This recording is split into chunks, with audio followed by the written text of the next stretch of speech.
I walked through the front door, and the entire house went silent. Not the warm, cozy kind of silence you expect on Christmas Eve, the heavy, choking kind that feels like it's warning you. My parents froze on the sofa. My younger sister Jenna sat between them like some crowned princess waiting for a spotlight. Their eyes weren't on me. They were on each other. Quick, anxious glances like they were hiding something. My father finally spoke, his voice low and rehearsed. "We need to talk." My mother added with a mocking breath, "Your time is over, Marissa. Your sister can provide this family a better life now." I just stood there, suitcase still in my hand, the cold still clinging to my coat. The next day, I'd wake up to 108 missed calls.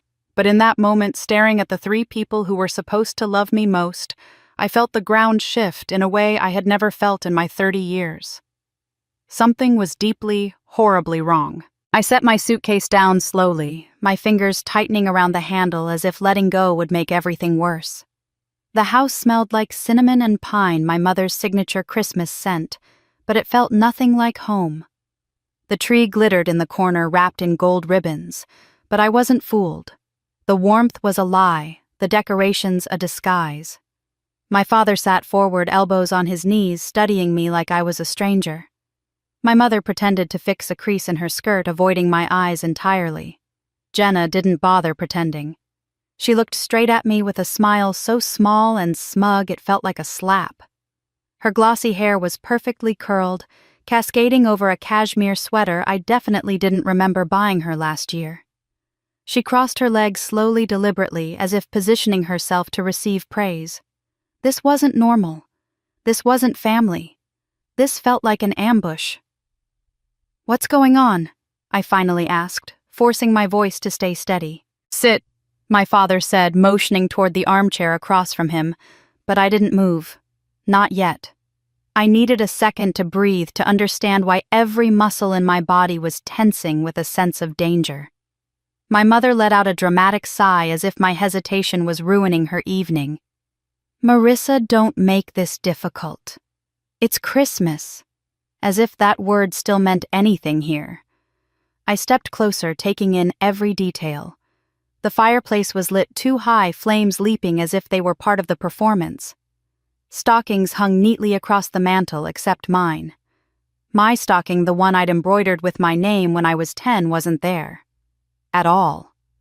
Instead, a new monogrammed stocking with Jenna's initials hung in the center like she was the star of the Hale family's grand production. "Where's my stocking?" I asked quietly. My mother blinked. "Oh, that old thing? It didn't match the new decor. We're trying something fresh this year."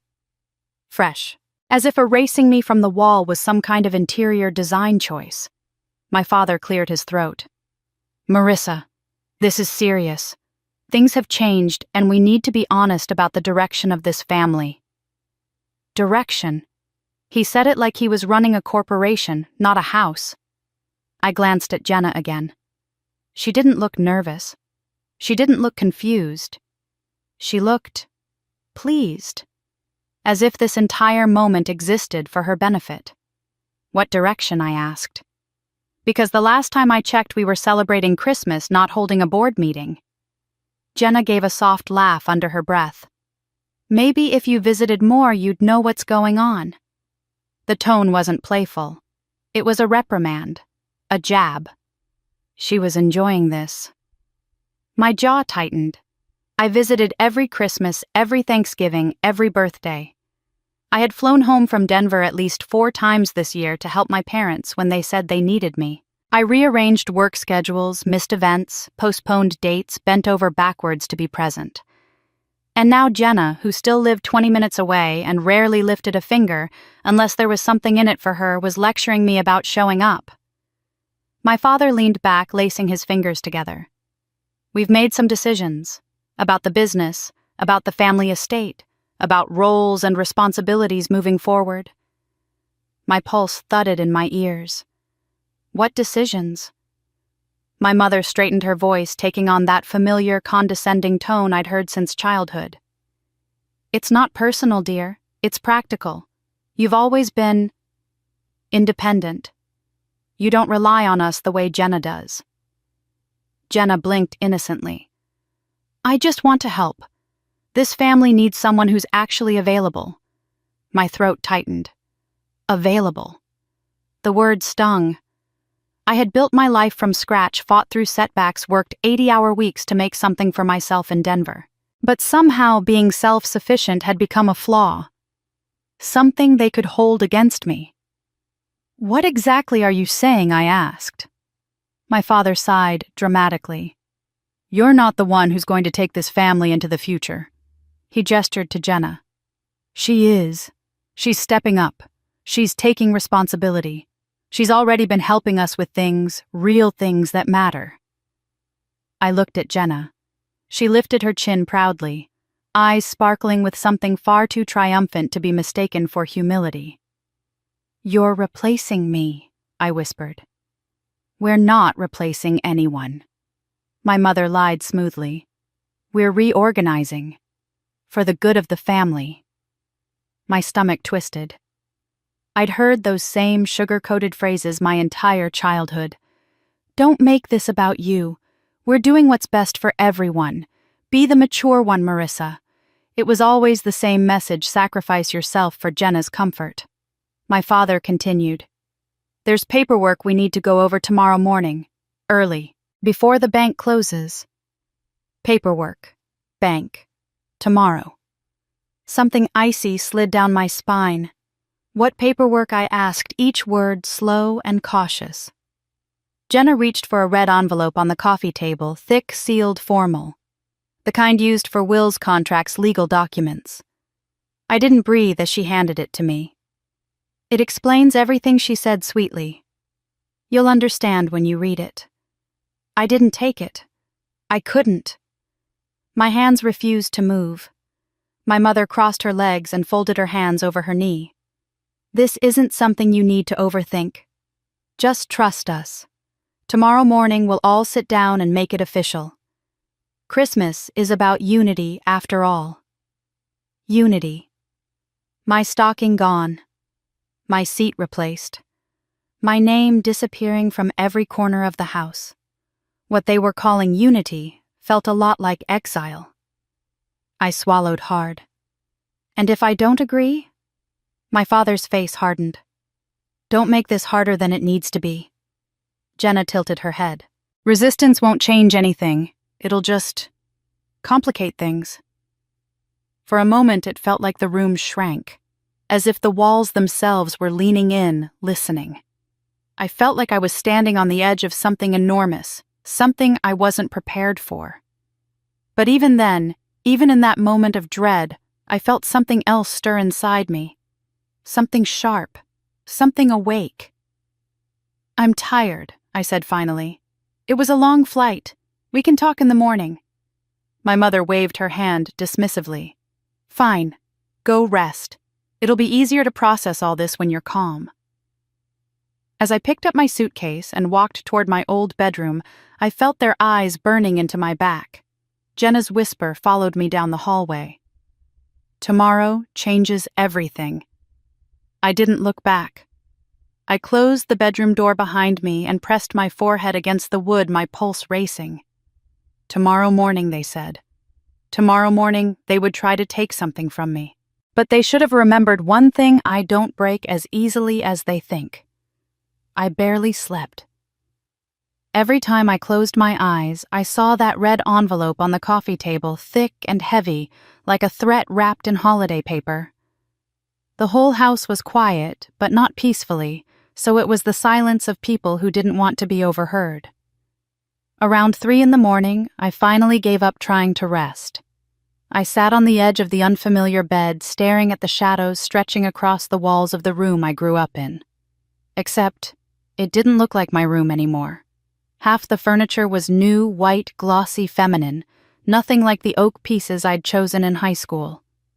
The walls, once filled with my old artwork, and photos were bare except for one framed picture of Jenna and my parents at some local charity gala. I wasn't in it.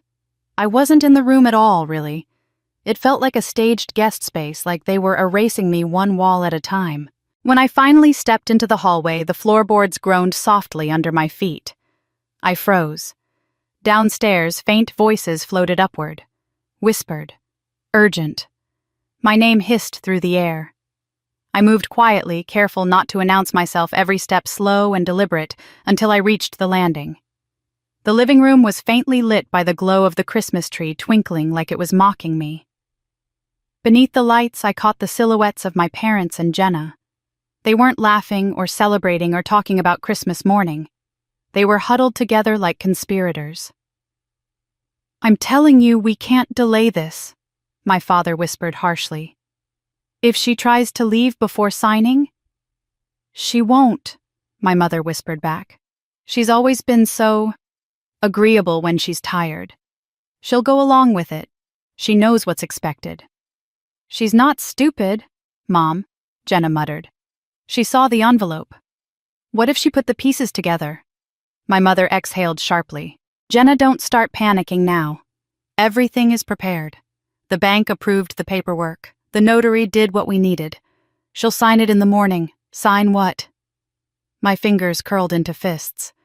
The air felt thick, like the house itself didn't want me hearing anymore. "We need Unity tomorrow," my father said. "We need her quiet, calm, compliant. If she pushes back at all, she won't." My mother insisted. "She's always been the strong one. Jenna's the delicate one. She'll do what's best for her sister." The words hit me like a familiar bruise. I stepped back silently, trembling with a mixture of fury and disbelief. The betrayal wasn't sudden. It had just finally matured. Back in my room, I shut the door slowly and leaned against it hard enough that my spine ached. My heart thudded violently. I felt 14 again, ignored, made responsible, always told to sacrifice for the good of the family, while Jenna was praised for breathing. I rubbed my hands over my face, forcing myself to stay grounded. My room was dimly lit by the single lamp on the dresser. That's when I noticed something I had completely missed earlier, a faint smear of red glitter on the edge of my pillowcase. Glitter. From the red envelope Jenna had been handling earlier. She'd been in my room before I got home. My pulse quickened. I scanned the room more carefully.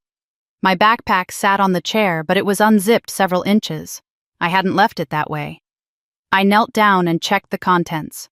Some of my documents had clearly been moved. Not stolen, just handled. Inspected.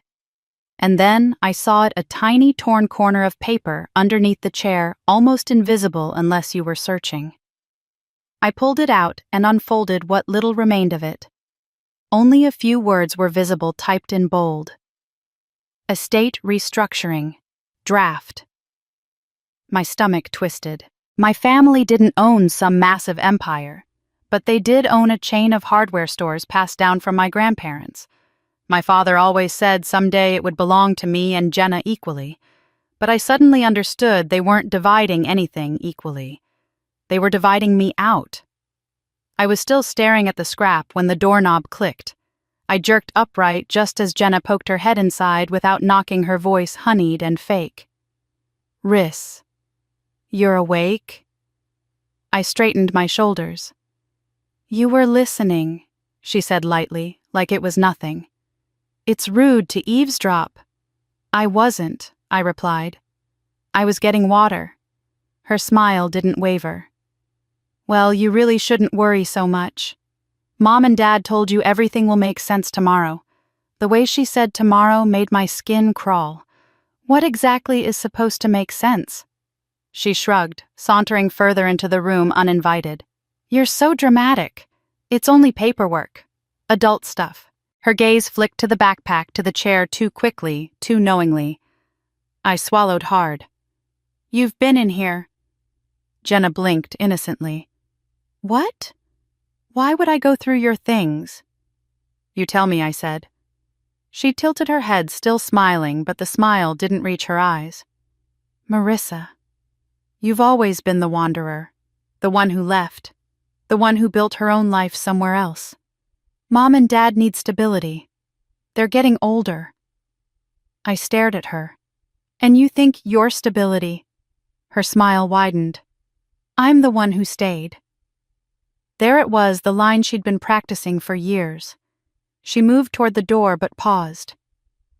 Look, don't make tomorrow harder than it needs to be.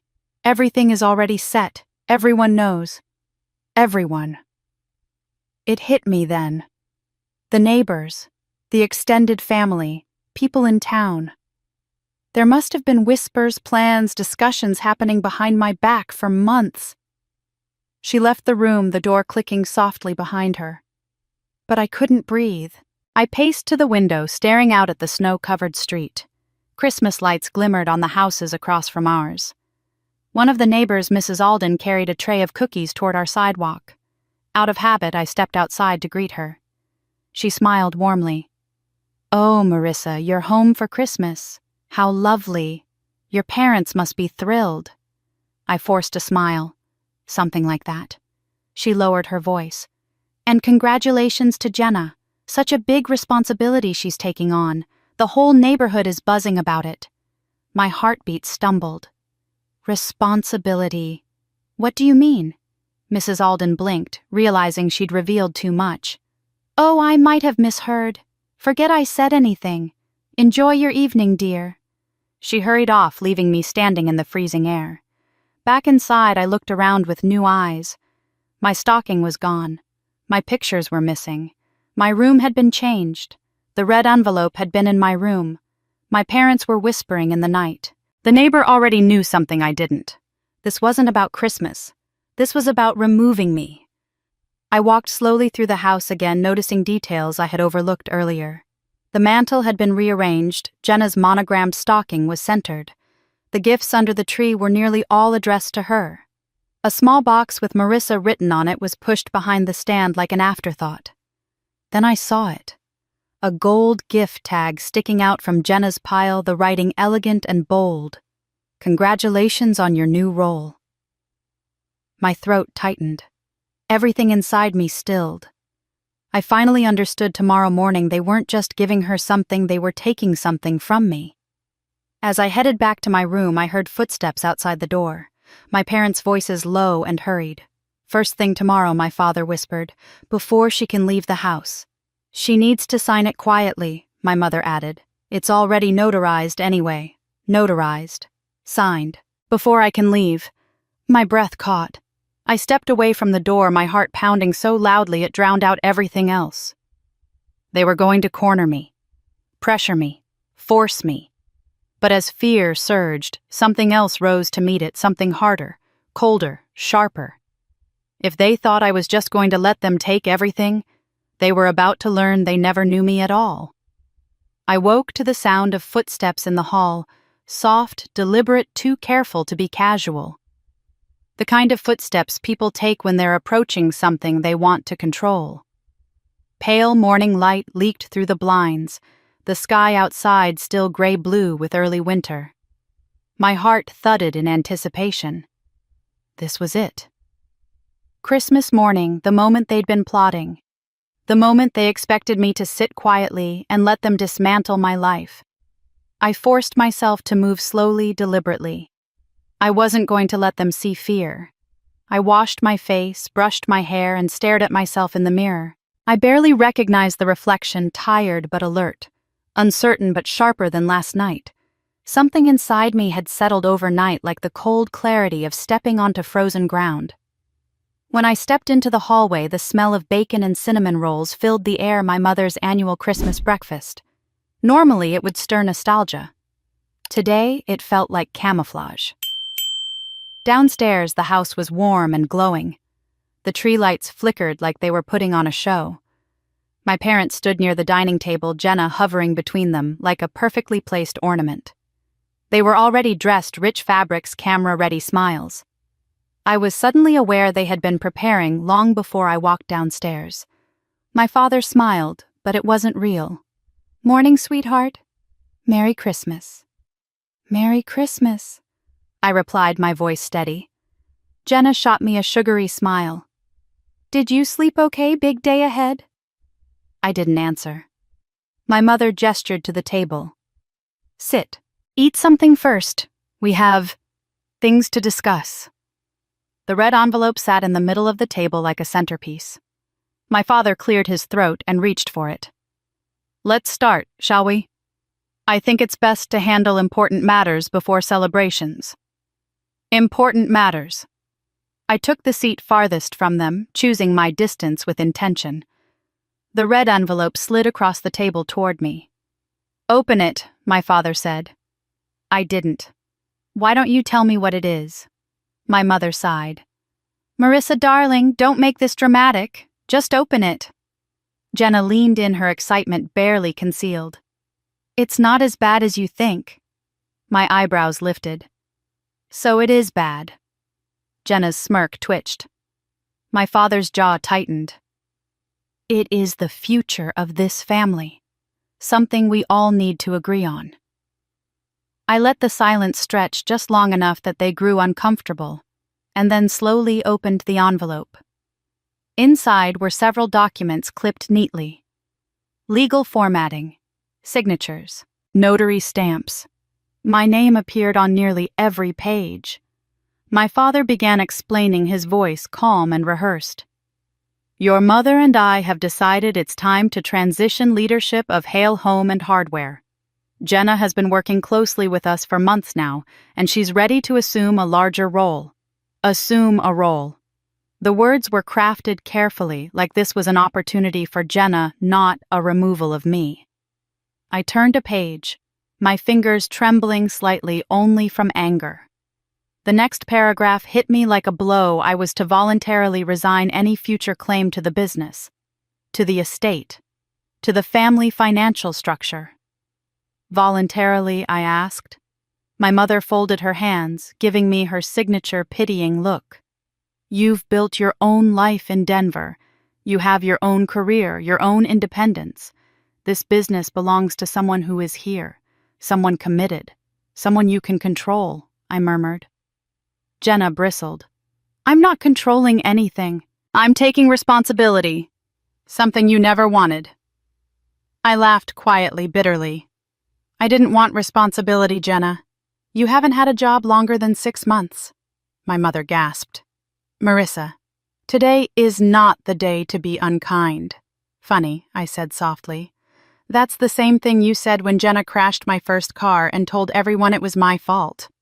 Jenna rolled her eyes. God, you're so dramatic sometimes. My father's voice hardened. Enough.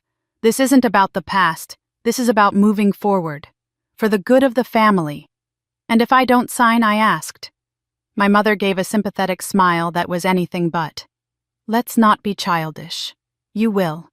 My chest tightened as I read further.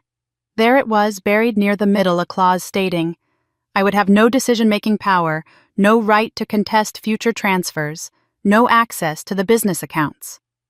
In exchange, they offered me a token gift, a small sum of money that barely covered a few months of rent in Denver. Insulting. Then something strange caught my eye, a date. The notary stamp was from 2 days ago. They'd notarized documents requiring my signature before I was even home, meaning one thing. They had forged my signature somewhere. My breath hitched, but I kept my face calm. Jenna interpreted my silence as capitulation. I know this seems sudden, but it's really not a big deal. You don't even like the business stuff. And honestly, Riss, we just need someone who's invested, someone who cares. I looked up sharply. Someone who cares. Are you kidding me? I flew here every time you all needed something. I paid bills you didn't tell me about. I helped when Dad was in the hospital. I flew home for every emergency. Jenna blinked innocently. And now you can finally rest. My father slid a pen toward me. Just sign. We've arranged everything. I stared at it. For a moment, the room felt unreal, warm, light cinnamon rolls on the counter, snow falling softly outside. A perfect Christmas morning on the surface, underneath a knife to my throat. I heard my mother's voice in my head from the night before. She's always been the strong one. Jenna's the delicate one. She'll do what's best for her sister. I set the pen back down. No. The air snapped like a rubber band. My father blinked. Jenna's smile evaporated. What did you say my mother demanded? I said no, I repeated calmly. I'm not signing anything. My father's voice grew cold. Marissa, don't make this difficult. It's already decided. By who, I asked. Because it sure as hell wasn't me. Jenna's composure cracked. You have no idea how much work I've put into this. Mom and Dad trust me. I deserve this. You deserve something, I murmured. But it's not this. My father slammed his hand on the table. We are your parents. You will respect our decision. I met his eyes. And I am your daughter, not a pawn. The tension was thick enough to choke on. My mother crossed her arms. Where will you go if you don't sign? You'll isolate yourself. Again. I inhaled slowly. Maybe. But I'd rather stand alone than be pushed aside in my own family. Silence. Then my phone buzzed on the table. A single message. Don't sign anything. Please. Call me. It was Jason, the quiet neighbor who used to help my dad at the store. I hadn't spoken to him in years, but the urgency in the message was unmistakable. Jenna snatched a breath. Who's that? No one you need to worry about. My father pointed to the papers again. You have one chance to cooperate. Or what I asked. You'll disown me. Stop speaking to me. Pretend I never existed. My mother stiffened. Don't be cruel. I stood up slowly. Cruel. You removed my stocking. You took down my photos. You replaced my room. You plotted behind my back with people outside this house. My father opened his mouth to object, but I continued. And you asked a notary to validate signatures before I even arrived. You were never waiting for my agreement. You were waiting for my weakness. Jenna's face flushed. You're overreacting. You always do. No, I said quietly. For the first time, I'm reacting exactly right. I grabbed the red envelope and walked toward the stairs. My father barked, Where are you going to breathe? Don't walk away from us, my mother said sharply. I turned on the staircase, looking down at the three of them, the family who claimed to value unity while conspiring behind my back. You already walked away. I'm just catching up. I went upstairs before they could say more. My hands shook as I reached my room, but not from fear, from clarity. Jason's message appeared again on my screen, the words like a rope thrown toward someone sinking. I sat on the edge of the bed, opened his text, and typed, I'm listening. Whatever they planned for me, whatever they thought I would accept, they were wrong. The future they imagined wasn't mine, and I wasn't going to let them write me out of it. I dialed Jason's number with trembling fingers still sitting on the edge of my childhood bed. The red envelope lay beside me like a loaded weapon. My heart thudded in my throat as the call rang once, twice. He answered immediately. Marissa. His voice was low, tense, like he'd been waiting by the phone. Are you alone? Yes, I whispered. What's going on? What did you mean by don't sign anything? A long breath crackled through the receiver. I can't say much on the phone. But you need to know your family is hiding things. Big things. My pulse quickened. What are you talking about? Not over the phone, he repeated, voice firm. Meet me at the Ridgeview coffee shop in 30 minutes. The side booth. Don't tell anyone you're leaving. Jason. Please just tell me Marissa. His voice sharpened with urgency. Trust me, if you sign those papers, you lose everything. The call ended. I stared at the phone screen, breath shaking. Jason wasn't dramatic. He wasn't the type to involve himself in anything messy. If he was warning me, it meant whatever my family was hiding was worse than I imagined. I grabbed my coat quietly, slipped the envelope into my bag, and crept down the stairs. The house was silent again, an ominous, watchful silence. I heard the clatter of dishes in the kitchen. They thought I was upstairs reflecting, breaking, preparing to surrender. I slipped out the back door unnoticed. The winter air slapped my face with a blast of icy sharpness. Snow crunched under my boots as I made my way to my car. Every step felt heavier, like gravity itself was trying to hold me back. But whoever my family thought I was, the obedient daughter, the reliable caretaker, they didn't know me anymore. Not after this. I drove through quiet streets, still asleep under Christmas morning frost. The coffee shop sign glowed dimly in the hazy dawn. It was almost empty, just a few early risers, and Jason hunched in the corner booth, a hood pulled over his baseball cap. He looked up when he saw me, eyes shadowed by something dark. Fear, maybe. Or regret. "Sit," he said. I slid into the booth opposite him. "Tell me everything." He rubbed a hand over his jaw. "Okay. First, your dad isn't being honest about the business." My stomach tightened. "What do you mean, I mean?" he said quietly, leaning closer. "They've been moving money. A lot of money. And not into the company. Not into legitimate accounts." What? I breathed. "Why would they?" "Because the business is failing," he said. "Hale Home and Hardware is drowning. Your dad's made bad deals, bad loans, wrong partnerships. And instead of fixing them, he's hiding them." My chest hollowed out. "That can't be right. Dad never told me." "Of course he didn't tell you. Telling you would mean admitting he needs you. And that doesn't fit the narrative they've created." My throat tightened. Narrative. That Jenna's the savior, Jason said. The chosen one. The future of the family. I flinched. "I've been doing inventory for the business for months," he said. Things weren't adding up. Missing shipments.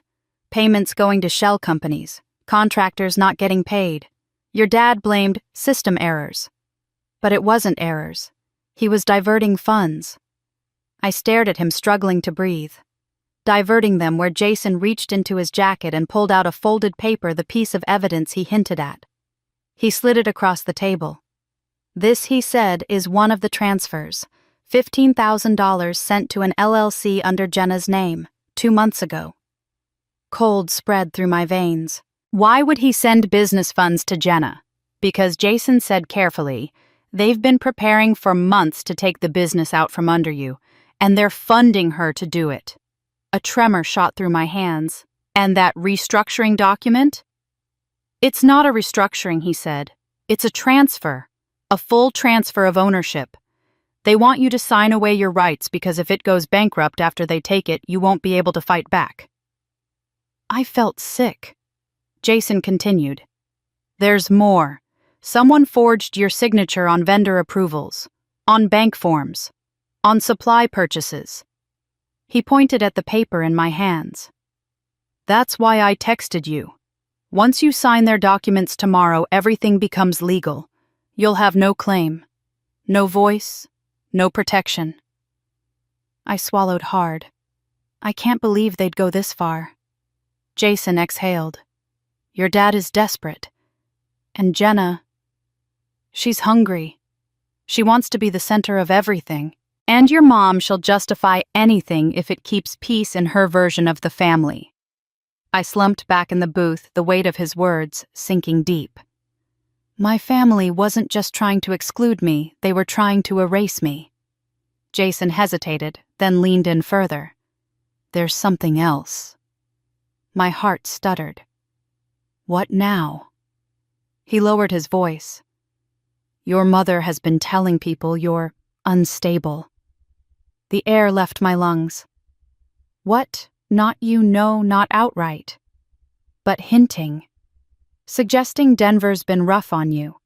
Saying you've been emotionally distant and overwhelmed with stress. Stuff that makes people think you're not in the right state of mind to make decisions." My chest tightened. Why would she do that? Why would she tell people that? "Because if you refuse to sign anything, they want an argument to invalidate you," Jason said. "Legally or socially." Tears pressed behind my eyes, but I didn't let them fall. I wasn't going to cry in a coffee shop booth on Christmas morning. "They really want me out," I whispered. "They do," Jason said softly. "And if you hadn't refused yesterday, if you hadn't questioned them, they would have taken everything and left you with nothing." Silence stretched between us like a chasm. Finally, I found my voice. What do I do now? Jason looked at me with a mix of sympathy and determination I hadn't seen in years. You fight, he said, starting today. How? My voice cracked. It's 3 of them and just 1 of me. No, he said firmly. Not just you. He reached into his jacket again and pulled out a small flash drive. There's a man who can help you, he said. He knows the business world better than your father. He's seen corruption before. He's been tracking irregularities with the Hales for months. Who? I whispered. Jason hesitated, then spoke the name as if it carried weight. Owen Whitlock. I blinked. Owen Whitlock. As in yes, Jason said. That Owen Whitlock.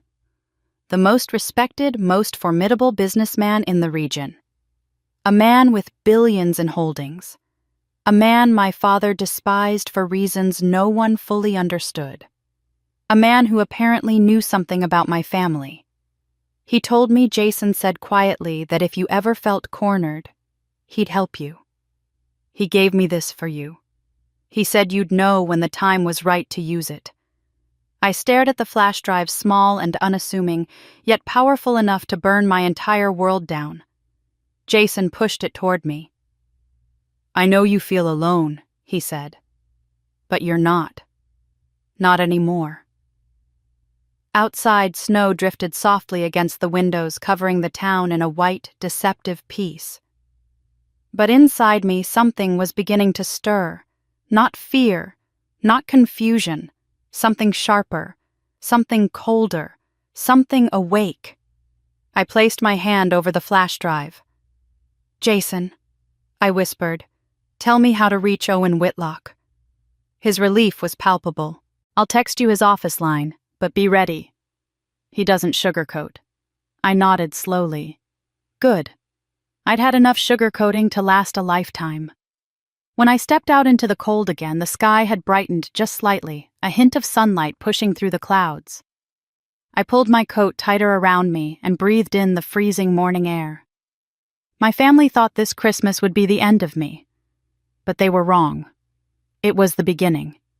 The number Jason sent me looked too clean, too polished to be real, just 10 digits on my screen, no name attached. But something in my chest told me to trust it. I stood in the corner of the coffee shop parking lot, breath fogging in the icy air, thumb hovering above the call button. If I pressed it, everything would change. If I didn't, everything would still change, just not in my favor. So I hit call. The line rang twice before a woman answered, crisp and professional. Whitlock Industries Executive Office. My voice shook despite my best efforts. Hi, this is Marissa Hale. I need to speak with Mr. Whitlock. A pause. Not long, but long enough for my heart to jump. Please hold. The line clicked, then silence. I could hear my own breathing, too loud, too uneven. I tried to steady myself, but before I could, a deep, steady voice came through. Ms. Hale. It wasn't a question. It was a recognition. I swallowed hard. Mr. Whitlock, I'm sorry for calling on Christmas. I've been expecting your call, he said. My pulse stuttered. Expecting, yes. Jason warned me last night you were in trouble. His tone stayed calm, sharp, analytical. So tell me, Marissa, what did your father do this time? I froze. Not if he did something. What he did this time. I stood straighter. He tried to force me to sign away my rights to the family business and the estate. There's a restructuring document. Actually, it's more like a transfer. Of course it is, Owen said. Keep going. Words spilled out of me like water breaking through a dam. Everything from the forged notary date to the late-night whispering, the red envelope, the neighbor's comment, Jason's warning about missing funds, and Jenna's mysterious LLC. Owen didn't interrupt, didn't gasp, didn't question. When I finally finished breathless and shaking, he spoke with chilling clarity. They're preparing to liquidate. Liquidate. A word that stabbed straight into my gut. What does that mean? I whispered. It means, he replied, your father intends to sell everything he can before bankruptcy exposes him. My knees weakened. I leaned against my car. Owen, I didn't know the business was failing. He didn't want you to know, Owen said. You're not designed to be a scapegoat. But Jenna is. She'll sign anything he puts in front of her. I think they forged my signature already, I said softly. I know they did. My heart froze. How? Because he said I've been watching them. I blinked at the snow-covered asphalt. Watching them. Why? Because Richard has been lying to investors, Owen said. He tried to push a false valuation past my office 2 months ago, and I don't take kindly to attempts at manipulation. I swallowed. So why help me? Because you're not your father, Owen replied simply. You never have been. A long pause stretched between us. For a moment I wondered how much he actually knew about me, about my family, about my life in Denver. What do I do now? I finally asked. They're going to ambush me when I get back. You meet me, Owen said. Now. My pulse jumped. Meet you where I'm sending you an address. It's one of my workshops on the north edge of town. A private one. No staff, no cameras. Workshops, not offices. What kind of billionaire preferred workshops? A message pinged on my phone. Coordinates. A time. Come alone, he said. Bring every document you have. I don't have much, I admitted. You have enough, he said. And whatever's missing, I can find. And then the line clicked. The sudden silence felt like a cold gust of wind slamming into my chest. But beneath the fear was something else, purpose. Owen wasn't surprised by any of this. He wasn't hesitant. He wasn't skeptical. He believed me immediately, and he was prepared. I slid into my car and turned the heat on full blast, gripping the steering wheel until my knuckles whitened. The drive to the outskirts of town was slow and eerie, the streets nearly empty, Christmas lights blinking through falling snow, the whole world looking peaceful despite the storm brewing in my life. Owen's workshop appeared at the end of a long gravel path. Warm light glowed through wide industrial windows. Sawdust-scented air poured out when I opened the door. Inside stood Owen Whitlock. He wasn't anything like I expected. No tailored suit. No billionaire theatrics. No polished arrogance. He wore worn jeans, a dark Henley shirt, and work boots dusted with sawdust. A half-sanded wooden table sat behind him. His hands were rough, like he actually worked with them. He looked up, eyes sharp and assessing. Gray streaked his dark hair, and there was a quiet strength in the way he carried himself. Ms. Hale, he said, come in. I stepped forward hesitantly. Thank you for meeting me. He waved off the gratitude. Sit. I took a seat on a wooden stool near the workbench. Owen stood opposite me, studying my face like he was reading something written between my expressions. You look like you haven't slept, he said. I haven't, I admitted. Good, he said. Fear wakes us up. Now it's time to use it. A shiver ran through me, not from fear, but from the sudden understanding that this man was not someone people ignored. Tell me everything from the beginning, he said. I repeated every detail carefully, step by step. The illegitimate notarized documents, the missing stocking, the new room, the whispered conversations, the transfer paperwork, the neighbor's comment, Jason's evidence, the LLC, the feeling of being erased. Owen listened without blinking. When I finished, he picked up a manila file from the workbench and slid it in front of me. What's this? I asked. Confirmation, he said.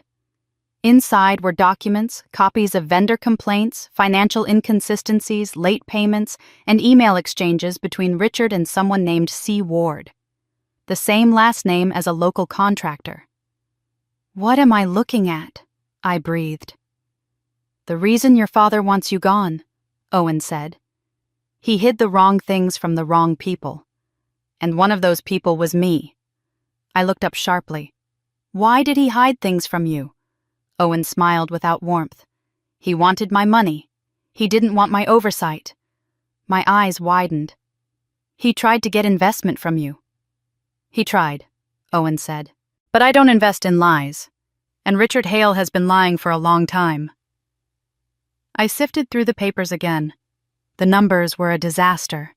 Missing funds, redirected payments, balances that made no mathematical sense. Why didn't he tell me? I whispered. Owen's gaze softened just slightly. Because you would have asked the right questions. I looked away. He continued. Your father is trying to offload liability before everything collapses. Giving the business to Jenna puts all responsibility on her. My head snapped up. On her? Yes, he said. And if you sign their documents, you're legally severed from the fallout. My stomach dropped. They want me gone, so when everything burns down, I don't have grounds to fight. Exactly. I swallowed hard. What do I do? Owen stepped closer. His presence was commanding, grounded. Someone who had built power, not inherited it. You let them think you're broken, he said. You let them think you're backing down. I can't do that, I said, shaking my head. You can, he corrected, because you must. His voice was firm, certain. The kind of certainty I'd never seen in my father. Act defeated, he said. Pretend to sign, ask for copies. Stay quiet, cry if you have to. I blinked. Cry. People underestimate crying women, he said. That's how you slip the knife in. A startled laugh broke from me despite myself. Owen didn't smile, but his eyes warmed with understanding. You don't have to destroy them today, he said. You only have to let them show their hand. And then what? I whispered. Then he said slowly, I help you take everything back. The air between us shifted. This wasn't just help. This was war. And Marissa, he added, voice quieter now, when we're done. They'll wish they'd treated you like family. I stared at him, heart pounding with something I hadn't felt since this nightmare began. Confidence, hope, strength. I'll do it, I said. Owen nodded once. Good, then let's begin. When I pulled into the driveway that evening, the house looked almost peaceful. Snow drifted softly from the dark sky, blanketing the roof and lawn in a quiet white glow. Warm light shimmered through the windows, casting golden patterns across the snow. It looked like a scene from a holiday postcard, beautiful, serene, harmless. But I wasn't fooled. There was nothing peaceful about this house. Not anymore. I sat in my car for a long moment, gripping the steering wheel, replaying Owen's final words before I'd left his workshop. Let them believe you're defeated. Step into the role they want you to play. Then we build the trap. I inhaled slowly, feeling the cold air from the vent sting my lungs. Defeated, weak, broken. I could play that. I'd played it my whole life for them, just not intentionally. This time I'd use their expectations against them. I stepped out of the car, my boots crunching on the icy driveway. My breath rose in pale clouds. Every footstep felt loud, echoing through the stillness of the neighborhood. Before I reached the door, it swung open. My mother stood there with a tight, polished smile plastered across her face. There you are, she said. We were wondering when you'd come back. Wondering or monitoring. I forced myself to shrink slightly, letting my shoulders slump. I just needed air, I murmured. Her smile softened, condescending, relieved. She took the bait immediately. Of course you did, dear. This morning was overwhelming. We understand. No, they didn't understand anything. But they thought they did. That was good. I stepped inside, letting the warmth hit me. My father sat on the sofa, arms crossed, staring at me like I might bolt. Jenna perched at his side, wearing a silk blouse and smug satisfaction. A small stack of Christmas gifts sat neatly arranged near her feet, all wrapped in gold paper. Not one was mine. "Sit, Marissa," my father said. I lowered myself into the armchair, deliberately avoiding eye contact. My fingers trembled slightly, just enough to look vulnerable, not enough to betray the anger simmering under my skin. Jenna leaned forward. "We need to finish what we started." I nodded slowly, eyes down. "I know." They relaxed, all three of them. I watched their guard melt away like snow under sunlight. My mother clapped her hands lightly. "Good. It's better this way. We just need your signature, darling." My father produced a neatly organized stack of documents from a folder on the coffee table. The same documents from the red envelope, only now placed deliberately in front of me like a script. He slid them closer. "This is for you. Read through it carefully. I didn't touch it. I'm not sure I understand everything," I murmured. "Can you just explain it again?"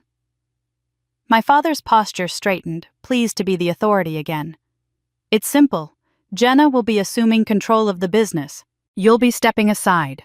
You'll still be part of the family, of course, but the operations and future decisions will fall under Jenna's leadership." Jenna beamed. My stomach twisted at the smugness. My father continued. "This gives you freedom to focus on your life in Denver. You're so busy always on the go. This makes things easier for everyone." My mother nodded. "We want you to be happy, dear. Happy. Erased. Same thing to them."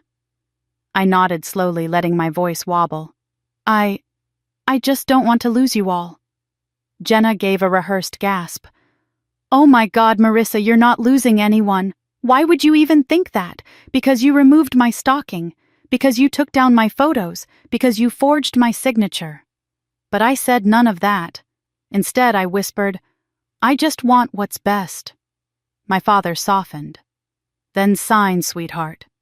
I reached for the pen with a shaking hand. My fingers brushed it, then hesitated. Can I ask something?" I looked up timidly. My mother leaned in, concerned and condescending. "Yes, of course. Can I have copies of everything I'm signing?" I asked. My father blinked. "Copies?" "Yes," I whispered. "Just so I can look over them later. For my records." He hesitated just for a second. But then Jenna laughed lightly. "Dad, it's fine. She can have copies. It won't change anything." She waved her manicured hand. "Just give her a folder." He nodded. "All right." My heart thudded. That was step one. Owen's step one. "Okay," I said softly. "Then, I'll sign." They all relaxed again visibly, like a weight lifted off their shoulders. My father leaned back. My mother sighed with relief. Jenna even reached for her phone, texting someone, probably Colton, telling him victory was near. I picked up the pen and signed, slowly, shakily, believably defeated. I signed the decoy documents exactly as Owen instructed, the subtle ink that would fade just enough to prove tampering later. The additional clause Owen embedded disguised as boilerplate that invalidated the entire agreement in the presence of fraud. Once my father gathered the papers with unwavering confidence, he smiled. Actually smiled. "Well done," he said. Jenna exhaled dramatically. "Thank God. I thought you were going to make this harder." I forced a weak smile. "I'm just tired of fighting." My mother reached out and patted my hand condescendingly. "We knew you'd be the mature one." Jenna leaned back in her seat, triumphant. "We can finally move forward. This is going to make the family so much stronger. Stronger for them," they thought. I kept my gaze lowered, hiding the cold fire building in my chest. My father placed the signed documents into his folder. "Tomorrow morning we'll finalize things at the bank." "Tomorrow." Good. Exactly as Owen planned. My mother perked up. "Now that all of that is out of the way, we can finally enjoy Christmas." She reached behind the sofa and grabbed a tiny gift bag, lavender, no ribbon, clearly an afterthought. "This is for you, darling." I opened it. A cheap candle, unscented, dollar store quality. It was almost laughable. Jenna received a designer handbag, a gold bracelet, and a pair of luxury boots. My father gifted her a car key fob wrapped in a bow. And my mother hugged her like she was the only daughter she had. I held my candle and offered a quiet, "Thank you." Jenna smiled at me sweetly, the victor giving mercy to the loser. "This is good for you, Riss. You can finally focus on your little Denver life." Little Denver life. I stood slipping the candle into my coat pocket. "I'm going to go lie down. It's been a long day." My father nodded approvingly. "Rest. Tomorrow is important." I walked toward the stairs, the folder of copies tucked under my arm. Just before I reached the top step, Jenna called softly, "Marissa." I turned. "Thanks for stepping aside," she said with a gentle, poisonous smile. I returned the smile, an equally soft and false one. Of course. Her victory tasted sweet to her. Mine would taste sweeter. In my room, I locked the door and collapsed onto the bed, heart pounding with the adrenaline of deception. I pulled out my phone and typed a message. "Copies secured. Signed as planned. They think I'm broken." Owen responded instantly. "Good. Get sleep if you can. Phase 2 starts at dawn." I placed the phone on the nightstand and stared at the ceiling, the faint glow of Christmas lights creeping under the door. For the first time since stepping foot into this house, I smiled, not weakly, not painfully, but with certainty. Tomorrow everything would begin to unravel, and they would never see it coming. The sun had barely risen when my phone vibrated on the nightstand. The room was still dark, lit only by the faint glow of the Christmas tree lights seeping under the door. My eyes felt gritty from lack of sleep, but adrenaline carried me as soon as I saw the message. "Downstairs in 10. Don't let them stall you. Owen." I sat up, heartbeat steady and cold. Today was the day everything shifted. I grabbed the folder of copies I'd secured last night and slipped them into my bag. My hands were shaking, but not from fear. From readiness. From finally having something sharper than hope strategy. The house was unusually quiet for Christmas morning. No Christmas music, no smell of cinnamon rolls, no laughter, just silence thick enough to cut. When I stepped into the kitchen, Jenna was already there holding a steaming mug of coffee like she was starring in her own holiday commercial. She looked up at me, smiling far too sweetly. "Morning, Riss. Did you sleep okay?" "Fine," I said. Her brows lifted. "Really? You look tired." "So do venomous snakes," I thought. Before I could respond, my father walked in holding a stack of files, and he looked nervous. That alone sent a ripple of satisfaction through me. "Bank's expecting us at 9, he said, glancing at me. "Let's not make this more complicated than it needs to be." I forced myself to nod quietly. "I'm ready." He relaxed visibly. He thought he'd won. They all did.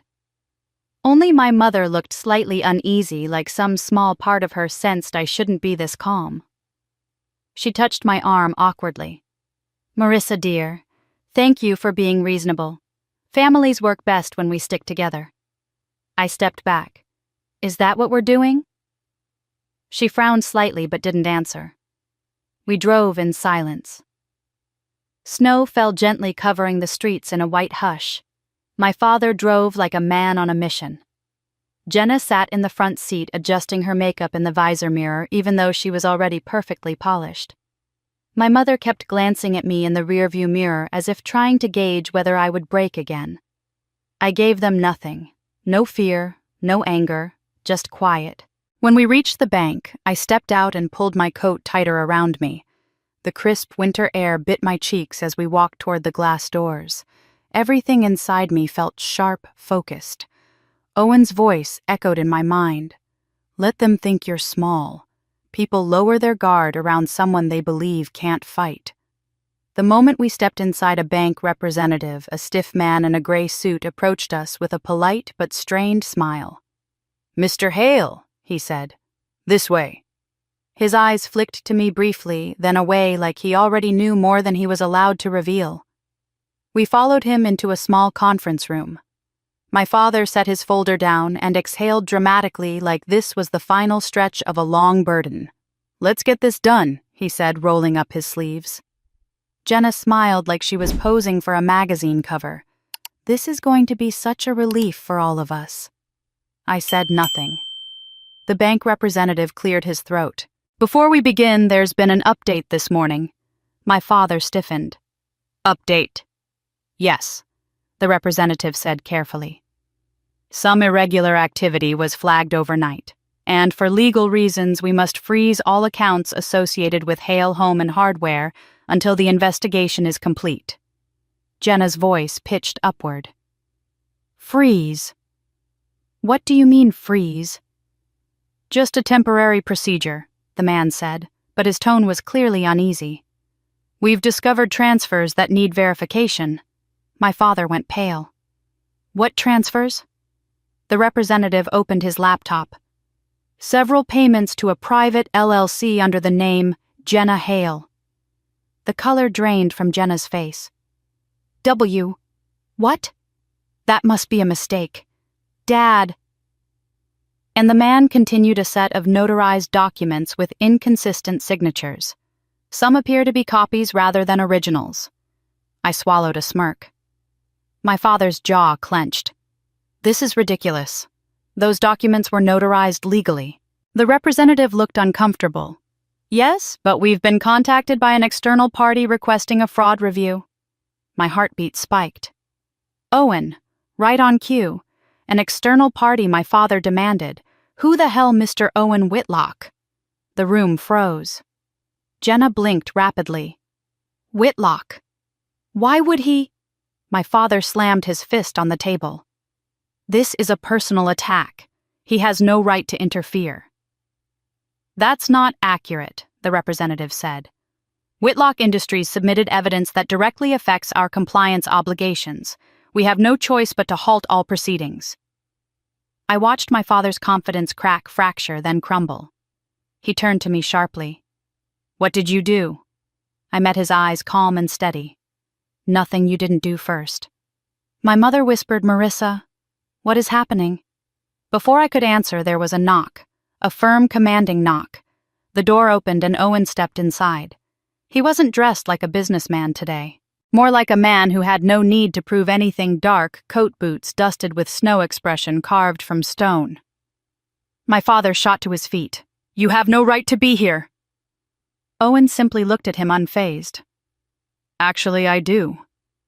When your fraudulent documents cross state lines, it becomes my business." Jenna flinched. My mother's hand flew to her mouth. Owen stepped beside me, a quiet but unmistakable message of alliance. The bank representative nearly bowed. "Mr. Whitlock, we were just reviewing." "No need," Owen said. "We're moving on to the next phase." My father barked. "This is a family matter." "No," Owen replied calmly. "It's a criminal one." He placed a folder on the table and slid it toward the representative. Full audit trail. Bank statements. Vendor complaints. Forged signatures. All tied to the Hale accounts. And the notarized documents your family attempted to push through yesterday. His eyes flicked to me, including the ones meant to strip your daughter of her rights. My parents froze. Jenna's lips trembled. The representative opened the folder, his eyes widening with every page. Owen continued. "This meeting is over. No transfers, no restructuring, no signing away anyone's inheritance." Then he looked at my father. When he spoke, his voice carried the kind of quiet menace that didn't need to be raised to be heard. "You thought you could erase your daughter from her own legacy. You forged documents. You manipulated finances. You involved third parties. And you did it all under the assumption she was isolated." My father swallowed hard. Owen stepped closer to him. But she wasn't alone. Not anymore. Jenna burst into tears. "Dad, what do we do?" My father didn't answer. He was staring at Owen like a man realizing the fire he'd started was now burning his entire house down. I rose slowly from my chair. "I gave you every chance to treat me fairly," I said quietly. Every chance to talk to me, to include me, to trust me.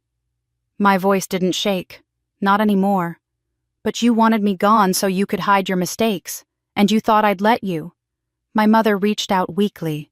Marissa, please, we can fix this. But I stepped back. No, I said. You already chose your side. Then I walked toward the door.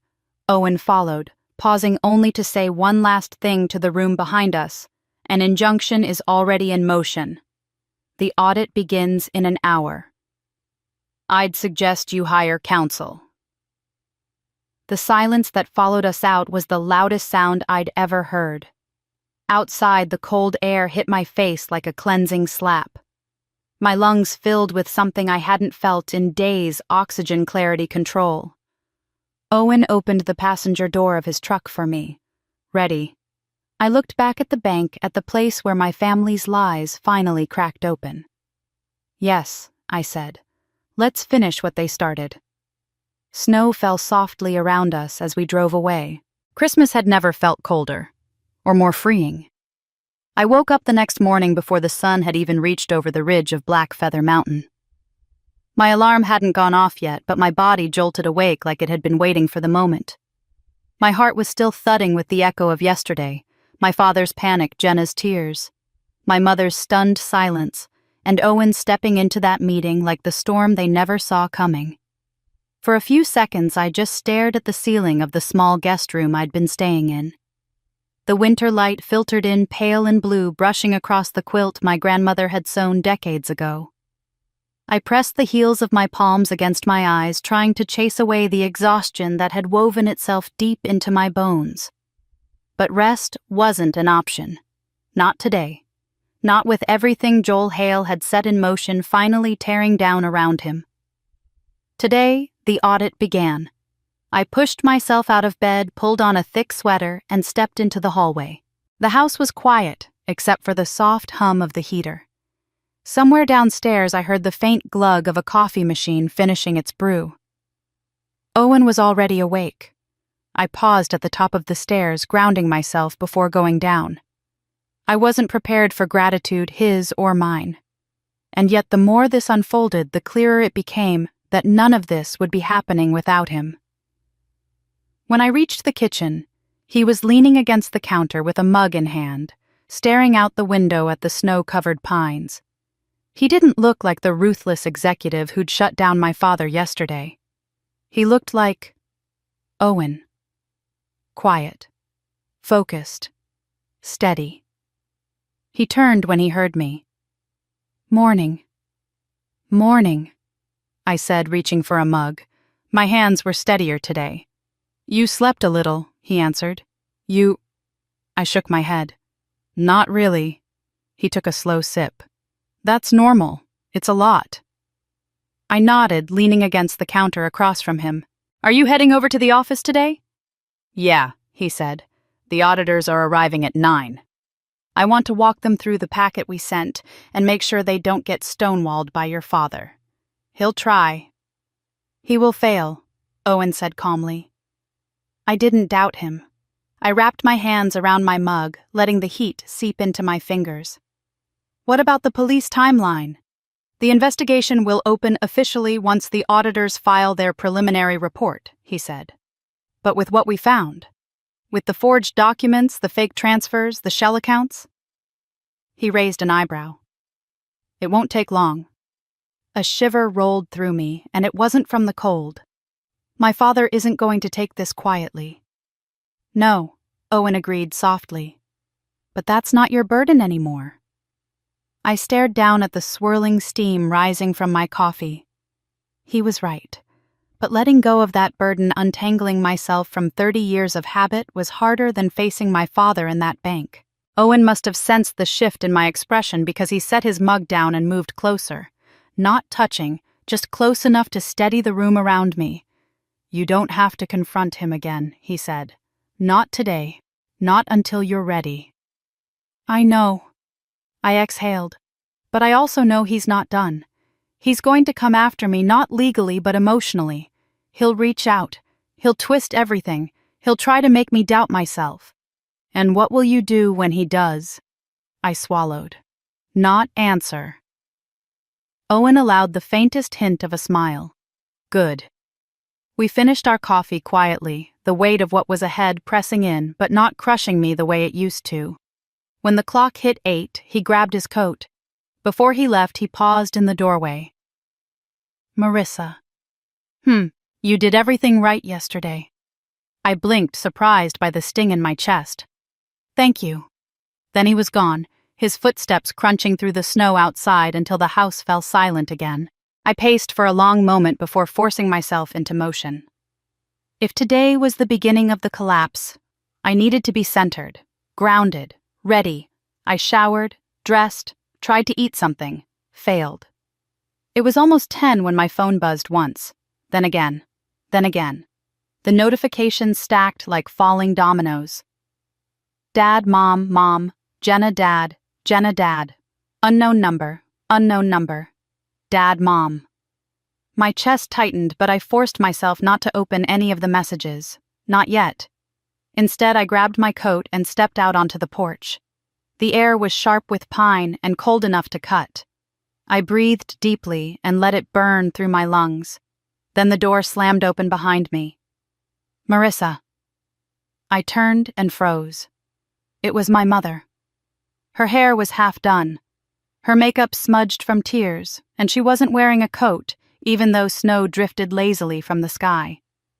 She looked frantic, disoriented, like she had run straight from the car.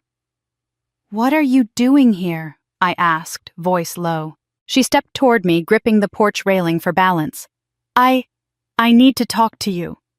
Her voice cracked. "Sweetheart, please." That word used to undo me. Today it barely registered. "What do you want?" I asked. She pressed a trembling hand to her chest. "Your father..." The auditors froze everything. "They're saying he could lose the business. The house. He's panicking and he needs you to clear this up." A hollow laugh escaped me. "Clear it up, Mom." He forged my signature. Signed away assets. Lied on financial forms. You expect me to fix that? Her eyes filled with tears. He thought he was doing the right thing. He thought you didn't want to help the family anymore. No. My voice sharpened. He thought I was easy to silence. He thought I was weak enough to let him. She flinched like I'd slapped her. "Marissa, honey, please. This will ruin us." "It will ruin him," I corrected. "Not me."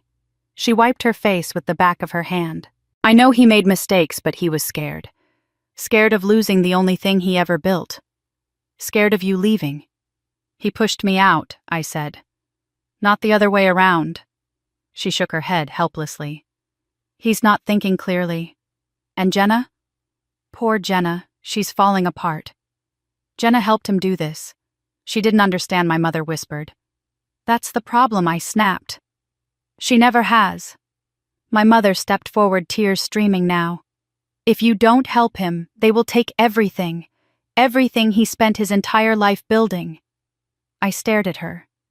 Then I said the words I thought I'd never be brave enough to say. "He didn't build it alone." My mother froze. "He built it on me. On my work. My sacrifices. My time. And when it no longer served him, he tried to bury me under it." She shook her head over and over. "You're blowing this out of proportion." "No," I whispered.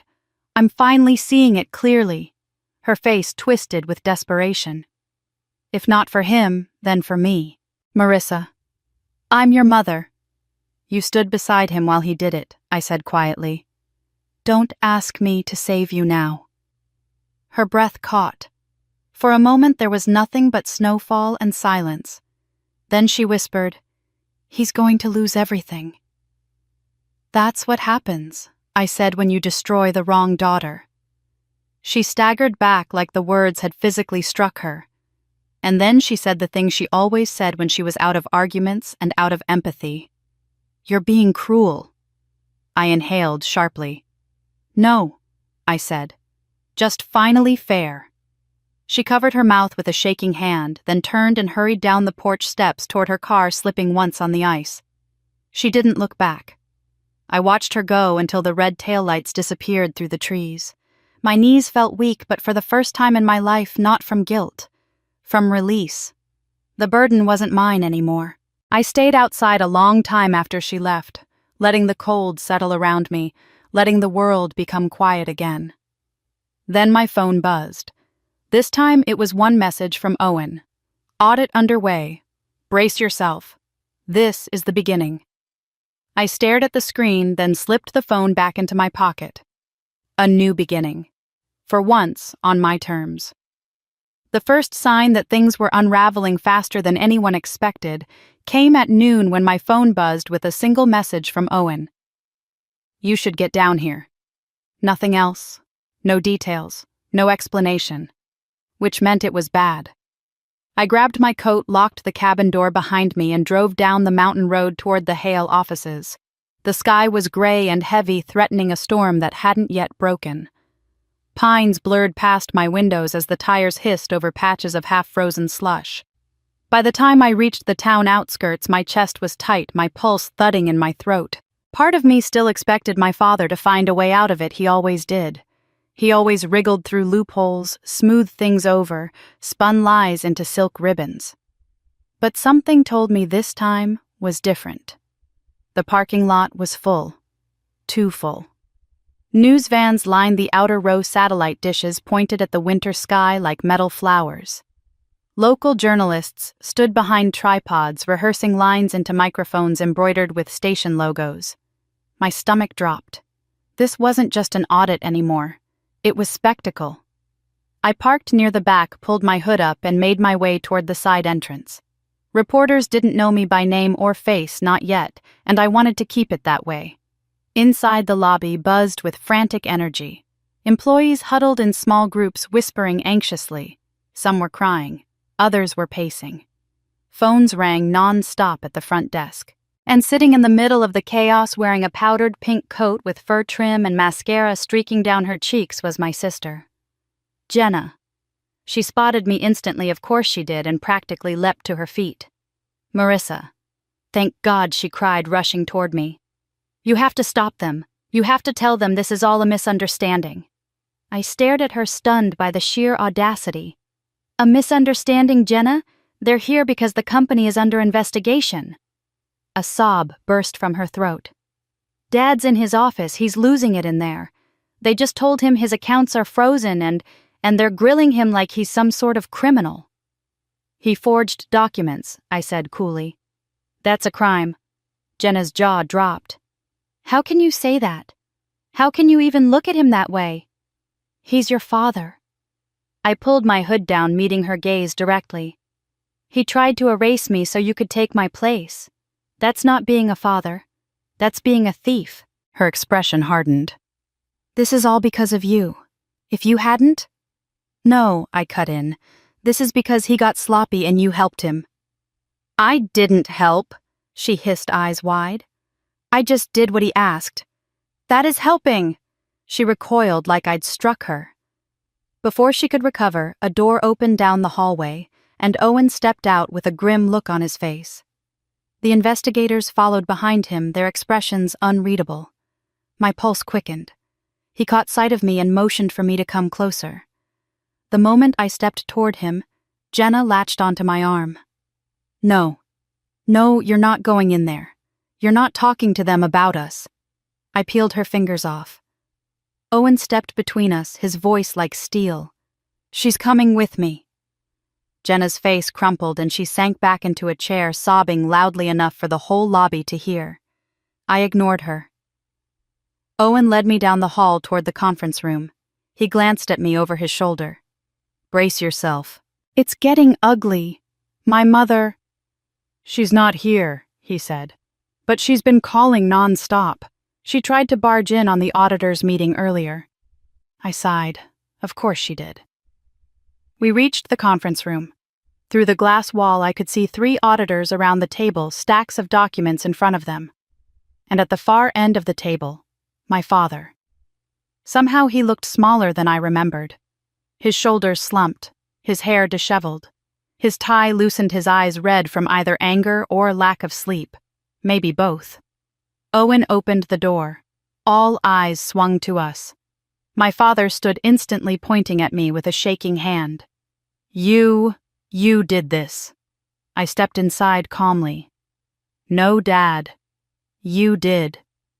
One of the auditors, a woman with sharp glasses and sharper eyes, lifted a hand. Ms. Hale, please sit. We need to clarify several items. My father's voice cracked. You don't need her? She doesn't know anything about the business. The auditor didn't flinch. On the contrary, Ms. Hale's name appears on multiple documents supposedly signed by her. Given her claim that she did not sign them, she is now a relevant witness. My father's pallor shifted from white to ash gray. I sat. Owen remained standing near the door like a silent sentinel. The lead auditor cleared his throat. Ms. Hale, can you confirm whether this is your signature? He slid a document across the table. It was a deed transfer, from Hale Home and Hardware to a Shell LLC. Signed, Marissa Hale Joel. Hale. My jaw tightened. No, it's not mine. Another document. A loan agreement. Same signature. Another. Then another. The more they pushed toward me, the more my father crumbled. Finally, he snapped. He slammed his fist onto the table. She told me I could sign for her. She said it didn't matter. I looked at him slowly. No, I didn't. You weren't around, he shouted. You left us. You abandoned this family, and I had to keep things running somehow. Owen's jaw ticked. The auditor raised an eyebrow. Ms. Hale, did you leave the business voluntarily? I met her eyes. I was pushed out. My father barked a damaged laugh. You were emotional, dramatic. You couldn't handle the stress. No, I said quietly. You replaced me with Jenna because she obeyed you, because she never argued, because she made you feel important. His eye twitched. And when I asked questions, I continued. When I noticed things weren't adding up, you lied. And when lying wasn't enough anymore, you tried to push me out legally. He shook his head violently. That's not true. I did everything for this family, and I wasn't part of the family. He shut his eyes like the question physically hurt him. The auditor cleared her throat. Mr. Hale, your daughter's testimony is consistent with the irregularities we've identified. Unless you can provide documentation confirming her consent, these actions constitute unauthorized transfers. My father sagged forward, gripping the back of his chair like he needed it to hold him upright. This isn't happening, he whispered. The woman continued. Additionally, we have identified multiple personal expenditures written off as business expenses, and I'm sure there's an explanation, he muttered. There isn't, she said bluntly. Silence fell. A soft, choking silence. My father's eyes lifted to mine. For the first time, he didn't look angry. He looked terrified. Marissa, he whispered. Fix this. My throat tightened. This was the moment he expected me to become his daughter again. The fixer. The peacekeeper. The quiet, obedient solution to every problem he created. But that girl didn't exist anymore. I can't fix this, I said softly. And I wouldn't even if I could. He staggered back like the ground had given way beneath him. Please, he rasped. Everything I built. You didn't build it alone, I said. And you don't get to destroy the people who helped you. He pressed a shaking hand against his forehead. I didn't mean for it to go this far. But it did, I whispered. The auditors resumed their questions. My father answered in broken pieces. And I sat there, unmoving, as the entire foundation of my childhood collapsed under the weight of his own decisions. After an hour, the auditors called a recess. They stepped out into the hallway, their voices low and clinical. My father remained seated, staring blankly at the table. I stood slowly. He didn't look up. I walked toward the door, pausing just long enough to say the last truth he needed to hear. I deserved better than what you gave me. He didn't respond. Outside, Owen closed the door behind us. "How are you holding up?" I exhaled shakily. "I'm not sure." "Then this is your reminder," he said softly. He did this to himself. I nodded, but deep down I knew this wasn't over. The audit was only the beginning. The real storm was still coming. Snow was falling harder by the time I left the conference room, thick flakes collecting on the windowsills and turning the parking lot into a white blur. The building felt colder too, like the heat had slipped out through the cracks created by the audit. Conversations were hushed, tense fragments of fear and confusion drifting through the air.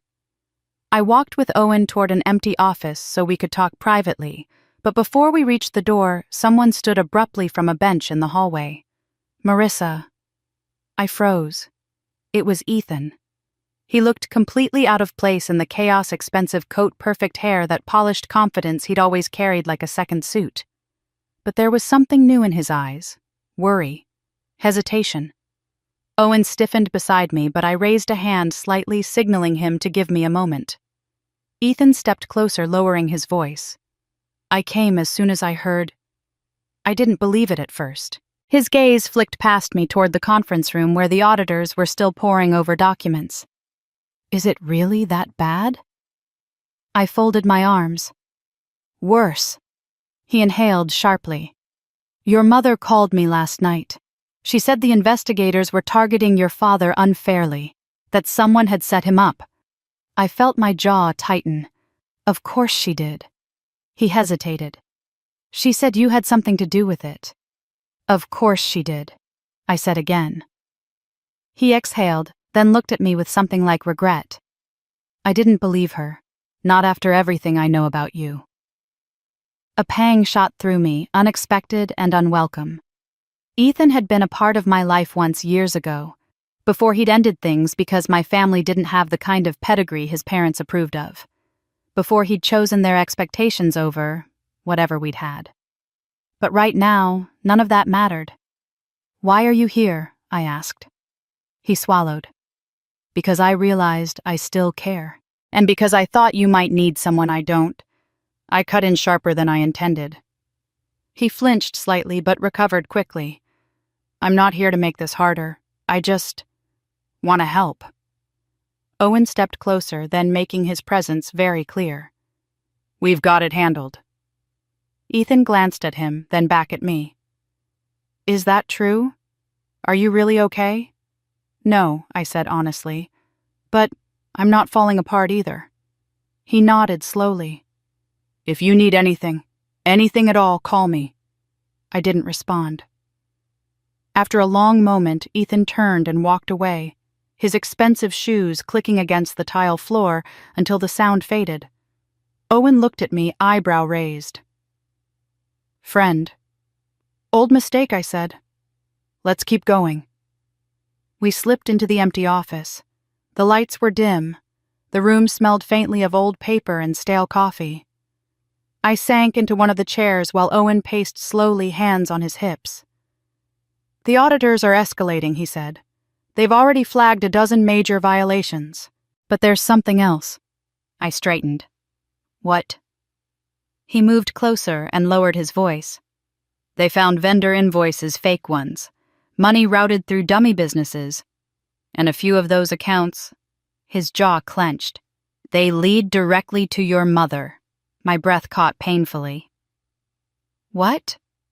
He nodded. "Transfers dating back at least 6 years. At first small 500 here, 1,000 there. But the last 18 months," he exhaled. "Tens of thousands. Consistently." I pressed a hand to my forehead. The ground felt like it was tilting. "So she wasn't just enabling him," I whispered. "She was benefiting." Actively, he confirmed. "Which means she's a participant, not a bystander."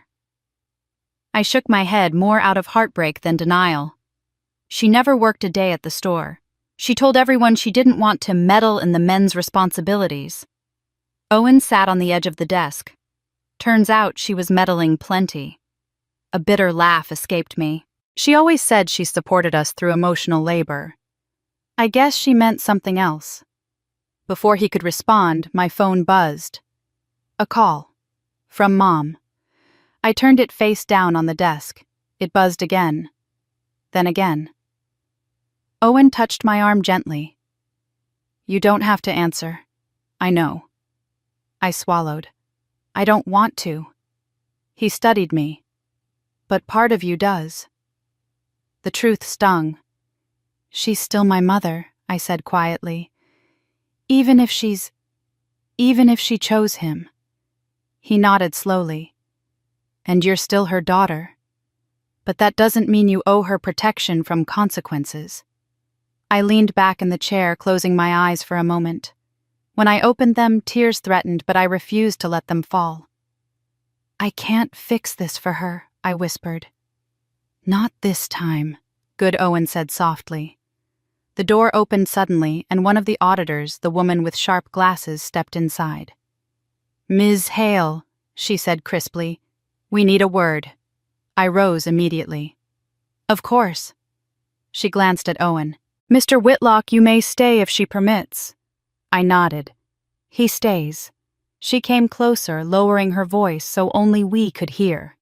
We've completed our initial findings. Your father is facing multiple counts of fraudulent transfers, tax evasion, and misuse of company funds. My chest tightened. We also have substantial evidence implicating your sister, she continued. Some transactions were conducted through accounts she controlled. I swallowed hard. And my mother. The auditor paused. Her eyes softened barely, but enough that I noticed. Your mother's involvement is significant. But we don't yet know if she understood the extent of the fraud. I rubbed my forehead. Even if she did, she'd never admit it. She may not need to, the auditor said gently. The evidence will speak for itself. A coldness settled deep inside me. The auditor continued. Law enforcement will be notified by the end of the day. If you wish to provide your statement voluntarily, it could help clarify your position and avoid complications. I nodded. I'll cooperate fully. She gave a small, approving nod. We appreciate that. As soon as she left, I grabbed the edge of the desk, gripping it hard enough that my knuckles turned white. Owen stepped behind me, his voice low. Breathe. You're okay. I shook my head. They're going to be arrested. All of them. My own family. They did this, he reminded me. Not you. I looked up at him, tears finally spilling. But I opened the door for it to happen. You opened the door, he said softly, because they locked you out of your own life. A sharp sob tore from my throat before I could stop it. I covered my mouth to quiet the sound. Owen gently guided me into a chair. Let yourself feel it, just for a minute. I did. Because guilt was a stubborn ghost, one that lived in the ribcage and clung to old instincts. It didn't matter that I was right. It didn't matter that they'd been cruel, manipulative, reckless. It still hurt. After a long moment, I wiped my face and straightened. This ends today, I whispered. Yes, Owen agreed. It does. My phone buzzed again, another call. Dad, then a text. Answer the phone. Now. Then another. You need to fix what you started. They're saying jail Marissa. Jail. Then another. If you don't help us, you're done in this family. I stared at the words. They didn't burn. They didn't wound. They just clarified. I'm already done in this family, I said quietly. Owen took my phone gently and set it aside. You have a new one now. A new what? He looked at me with that same steady, unshakable certainty he'd walked into the bank with. A new family, he said. A chosen one. One that doesn't take from you. One that isn't threatened by your strength. My breath hitched. Behind us down the hall, voices were rising, my father's bark, Jenna's shrill panic, the auditor's calm responses. The storm was breaking, and for the first time in my life, I wasn't standing underneath it. I was walking out of it. The sheriff's cruisers arrived just after sunset, their red and blue lights flashing across the frosted storefront windows like a silent alarm only I could feel in my bones. The sky was a deep slate gray, heavy with the promise of more snow, and the cold was sharp enough to sting my lungs when I stepped outside. Employees gathered near the entrance in thick coats, murmuring in fear and disbelief. The town was small. No one ever expected to see law enforcement swarm a local business, let alone the Hale family business, the one that had been held up like a pillar of community pride for decades. Owen stood beside me, hands in the pockets of his coat, watchful and steady. Behind us, the auditors were packing up their folders while detectives consulted with them quietly. The moment felt suspended in time. Then the sheriff's door opened, and everything moved. Sheriff Colton Ramirez stepped out, his expression grave. I'd known him since high school. He knew the Hale family well. He'd been to our barbecues, our holiday parties, our charity events. But tonight, there was no familiarity in his eyes, only duty. "Ms. Hale," he said gently, nodding to me. "Are you okay to proceed?" I swallowed. "Yes." He gave a curt nod, then gestured for his deputies to follow him inside. Owen touched my arm lightly. "You don't have to watch." "I do," I said, surprising myself with the calm in my voice. "I want to see this through." He didn't argue. He just stayed next to me, silent support warming the cold edges of the moment. Inside, the deputies moved with efficient precision. Voices echoed, firm, controlled, unmistakably authoritative. Then came the first shout. "No, absolutely not. You can't get your hands off of me." My stomach tightened. My father. Seconds later, the conference room door burst open and 2 deputies stepped out, flanking him. He was pale, sweating, his tie, crooked hair disheveled. He looked nothing like the imposing man who had spent his life commanding every room he walked into. He wasn't a king anymore. He was a cornered animal. "Joel Hale." Sheriff Ramirez announced, his voice carrying down the hallway. "You are under arrest for multiple counts of fraud, embezzlement, tax evasion, and forgery. You have the right to remain silent." "This is ridiculous," my father barked, struggling against the cuffs. "I built this town. I paid for half its fundraisers." "You think I just—" Joel Ramirez said firmly, "Don't make this harder." My father looked around wildly, searching for a lifeline. His eyes found me. He froze. And in that split second, everything he'd done in the last year flickered across his face, every forged signature, every manipulation, every attempt to erase me. "Marissa," he rasped. "Please, don't let them do this. They don't understand. You can fix this. You're the only one who—" "I can't," I said quietly. He shook his head like he couldn't comprehend the answer. "You're my daughter." "Not when it mattered," I said. He stared at me, something inside him breaking open. And then he was pulled toward the exit. Jenna appeared next, escorted from the office with tears streaming down her face. She wore a bright red coat, too thin for the weather, and mascara streaked down her cheeks like war paint melting. "Marissa," she cried, reaching for me as a deputy blocked her path. "Please, I didn't know. I swear I didn't know." "Yes, you did," I said softly. "You just didn't care." She sobbed harder. "Dad said you wouldn't actually go through with this. He said you'd forgive us." Owen stepped forward, then his voice like steel. "You don't get to beg from the person you betrayed." Jenna flinched as though struck. "I'm sorry," she wailed. "Please, Riss. Please." I closed my eyes for a moment, then opened them. "I hope someday you learn what loyalty actually means." The deputies guided her out to another cruiser. The lobby slowly emptied until only a few remaining employees lingered in shocked silence.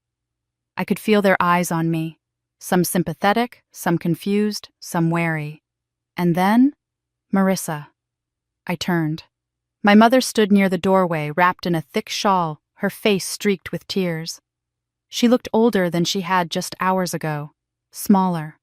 like someone who had lost her map and didn't know which direction to walk. She hesitated, then approached slowly. Owen stiffened slightly, but I gave him a small nod to let her through. She stopped an arm's length away.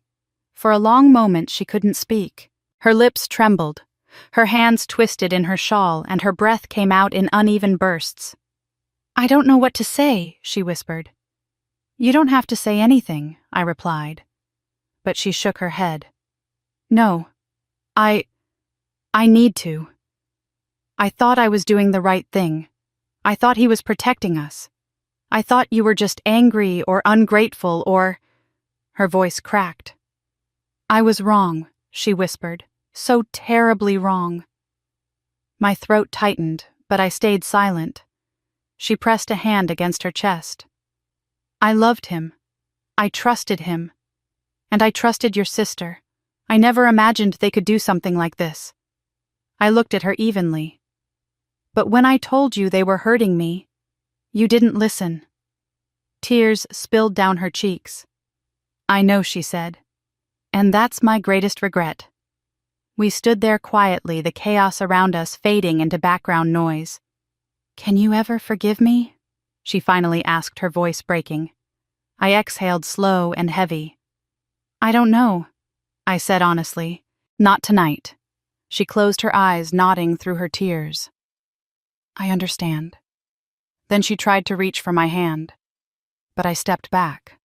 She froze. "Mom," I whispered, "you chose him.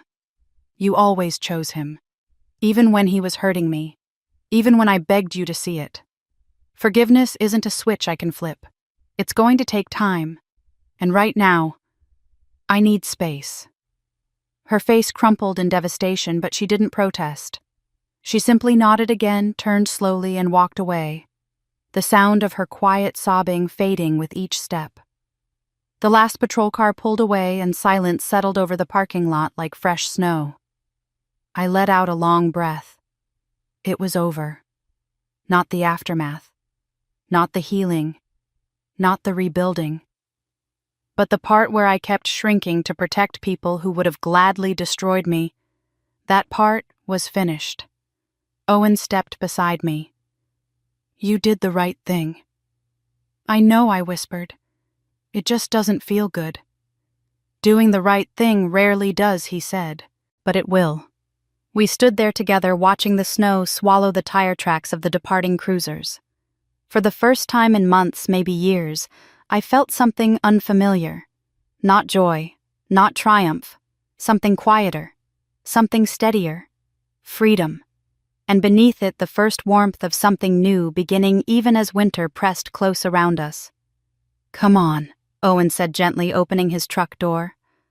"Let's go home." I climbed in beside him, the night closing softly behind us, as he drove us away from the ruins of everything I used to believe in, and toward whatever came next.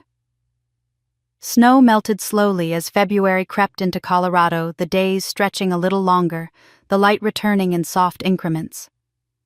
Winter wasn't gone, not yet, but it had loosened its grip on the world, and on me. I didn't realize how much I'd changed until the morning I walked into the new office for the first time. The one I'd chosen, the one I'd built with my own 2 hands, not inherited from a man who believed ownership meant domination. My name was on the frosted glass door now. Marissa Hale Consulting, Real Estate Strategy and Development. It wasn't a legacy built on theft or fear or manipulation. It was mine. Owen was already inside when I arrived, finalizing the last of the computer setups. He glanced up when the door clicked behind me, his smile warming the space more effectively than the heater humming by the vent. "You're early," he said. "So are you. I had a feeling you'd want a moment to yourself before the contractors arrive." He wasn't wrong. I walked deeper into the office, running my fingers over the new desks, the blank whiteboards, the architectural plans pinned neatly to the walls. No ghosts lived here. No shadows of decisions made in my absence. No weight of secrets piled in corners. Just possibility. I stood at the window overlooking downtown Denver, high enough to see the city stretch toward the mountains, low enough to still hear faint hints of life below. For years, I couldn't imagine a life past the limits of my family's expectations. Now the horizon felt wider than I knew what to do with. "Ready for today?" Owen asked, stepping beside me. I nodded, more than I expected. He studied me with an expression so soft it startled me. "You've come a long way." "So have you," I teased lightly. He chuckled. "Maybe. But I didn't walk into a storm that would have knocked most people flat. Not most people," I said. "Just the person I used to be." He didn't correct me. He didn't tell me I was strong or brave. He didn't need to. The air between us held everything already said. A knock broke the silence. A timid one. I turned and my breath caught when I saw who stood in the doorway. "Hi," said Jenna softly. Her hair was tied back in a low ponytail, her makeup barely there. There were dark circles beneath her eyes, and she held her purse with both hands like it was a fragile object. Owen glanced at me. I nodded for him to give us space, and he slipped out quietly. Jenna stepped inside slowly, like the floor might disappear beneath her. "I wasn't sure you'd want to see me," she said. "I wasn't sure either," I admitted. She winced, but didn't turn away. "I'm taking a plea deal," she said, voice barely above a whisper. 3 years probation, community service, financial restitution. I got off easier than Dad." My chest tightened. "How is he?" I asked before I could stop myself. Jenna swallowed. "Not good. Mom visits every week. I haven't been yet." I nodded slowly. She twisted her purse strap. "I know forgiveness isn't something I can ask for. I know I don't deserve it. But I didn't come here to ask for that." "Then why are you here?" I asked quietly. She looked up, eyes full of raw vulnerability I'd never seen in her before. "To thank you," she said. I blinked. "For what?" "For saving me," she said. "If this hadn't exploded, I would have kept going down the path Dad paved. I would have turned into him. Manipulating, lying, entitled. You stopped all of that." Her voice shook. "You saved me from myself." A long silence settled between us. Not heavy, not tense, just full. "I don't know what comes next for us," I finally said. "But I'm willing to see what happens." Jenna nodded, tears slipping down her cheeks. "That's more than I expected." She reached into her purse and pulled out a worn photo, one of us as kids sitting beside the Christmas tree, matching pajamas, grinning gap-toothed smiles. "I thought you should have this," she whispered. My throat tightened painfully as I took it. "Thank you," I said. We didn't hug, not yet. But when she left, the door closed gently, not sharply, and that felt like a beginning. Owen returned a minute later. "You okay?" I looked down at the photo in my hand. "Yeah," I said, surprised at how true it felt. "I think I am." He smiled, that quiet, steady smile I'd come to rely on. "Then let's get this place running." We walked around the office together as the contractors arrived, installing shelving, bringing in new filing cabinets, adjusting the lighting. Laughter filled the space. Movement. Purpose. It felt like life. Later that afternoon, I stepped onto the balcony to get some fresh air. The sun had finally broken through the clouds, melting patches of snow and turning them into shimmering rivulets that glided down the railing. Owen joined me, leaning beside me on the railing. "You ever think about what would have happened if none of this had come out?" he asked. "All the time," I said. "And every time I realize I'd still be shrinking myself to fit a space that was never meant for me." He nodded. "Then maybe this wasn't destruction. What was it then?" He looked at me, eyes warm. "A foundation." I exhaled something deep and old, releasing with the breath. Maybe he was right.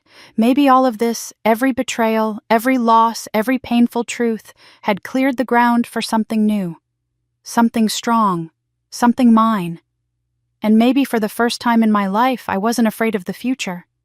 I was excited for it. As the sun dipped low over the mountains, I felt something I hadn't felt in a long time. Hope. The real kind. Not the fragile kind you whisper to yourself in the dark, but the kind you build a life on. If you're still here with me, thank you. Truly. Sharing this story wasn't easy, but if it gave you strength, clarity, or even a moment of courage, then it was worth every word. If you've ever had to walk away from toxic family or rebuild your life from the ground up, tell me in the comments. I read every single one. And if you want to hear more stories of justice, growth, and resilience, go ahead and like this video and subscribe to the channel. Your support keeps these stories alive, and I'd love to have you with me as we continue on this journey. Until next time, stay strong, stay brave, and protect your peace.